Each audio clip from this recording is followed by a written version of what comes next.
This Good Morning Washington Spotlight on Your Health is sponsored by George Washington University Hospital.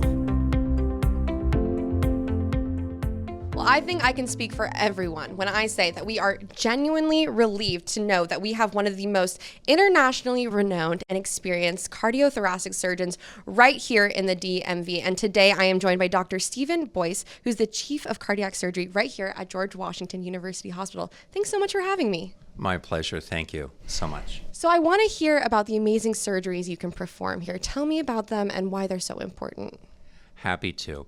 So my team and I here at GW Hospital perform the full range of adult cardiac surgery.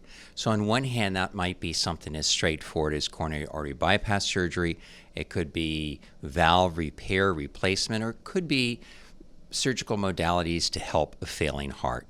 The reason this is so important is that heart disease continues to be the #1 cause of mortality for the human species on planet Earth, regardless of where you live. So this is unfortunate because it's such a straightforward problem to fix. Most commonly, it's related to just having a blockage in an artery that brings blood flow to the heart muscle, kind of like having a gas line to a pump that's all clogged up. If you simply go in and replace those vessels, people can go on to live many, many more years with a very short hospital stay and very low chance of having any type of negative outcome. And this is definitely the best place for care. I mean, you were named one of the best doctors in America, America's top surgeons, and Washington's top doctors. And your field that you specialize in is mechanical circulatory assist devices, right? But more specifically, LVADs. Can you tell me what those are? Well, it's pretty simple in that if we think about a left ventricular assist device as being nothing more than an accessory pump. So it's when one's own heart becomes so weak that it's unable to pump sufficient amount of blood around the body. So you simply put a booster in.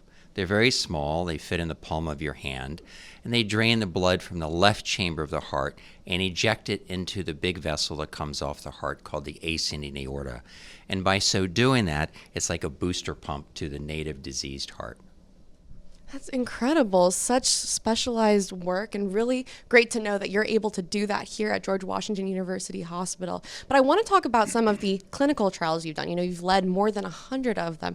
Can you talk to me about some of the incredible breakthroughs you've had that have led to positive outcomes? My team and I have been very blessed to participate in many, many clinical trials, and they're in different formats. Some were dealing with just looking at how do we do coronary artery bypass better, safer, with the heart beating versus the more traditional method. Sometimes it's looking at new ways to deal with the surgical treatment of diseased valves inside the heart, be it an open procedure, a mini procedure, or where we're making a lot of advances now is through a catheter in the groin. Sometimes it's about looking at the heart as it ages or as it gets more diseased and using gene therapy to try to help that heart work more effectively. And finally, a big area was over the decades when I was helping develop the field of miniature left ventricular assist devices, really looking as you change the blood flow in the body, how does it affect the brain? How does it affect the lungs, the endocrine system, the kidneys, the GI system, etc.? So we have been able to make a number of important advances that basically just moves the field of adult cardiac surgery and makes it safer, more efficient for the population.